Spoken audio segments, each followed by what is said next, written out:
Praise the Lord. प्रभूची स्तुती असो. यावेळेस आपण मलाकी याचा 3रा अध्यायाचं 10वं वचन आपण वाचणार आहोत.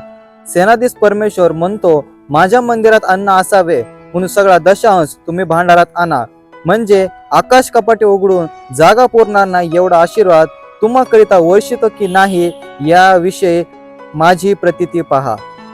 जिवंत परमेश्वराचं वचन या ठिकाणी सांगत आहे की आपल्या आशीर्वादाचे मार्ग मोकळ्या होण्याकरिता तुम्हाला आणि मला पवित्र शास्त्रामध्ये सांगितल्याप्रमाणे मंदिरामध्ये सहभाग असणं फार गरजेचं आहे. आपला दशांश, आपले दान मंदिरामध्ये नेणं फार गरजेचं आहे, कारण त्याद्वारे परमेश्वर म्हणत आहे की आकाश कपाटे उघडून जागा पुरणार नाही एवढा आशीर्वाद तो देतो की नाही याची प्रतीती पहा. आज तुम्ही आणि मी परमेश्वराचा आशीर्वाद प्राप्त करून घेण्याकरिता, आपल्या जीवनामध्ये सर्व आर्थिक परिस्थितीतले मार्ग मोकळ्या होण्याकरिता देवाचं जे वचन तुम्हाला आणि मला सांगत आहे की परमेश्वराच्या मंदिरामध्ये आपलं दान दशांश नेण्याकरिता ते आज्ञा तुम्ही आणि मी पाळूया, जेणेकरून आपलं जीवन अधिक पटीने आशीर्वाद होणार आणि तो परमेश्वर आपल्याला जागा पुरणार नाही एवढा आशीर्वाद दिल्याशिवाय राहणार नाही.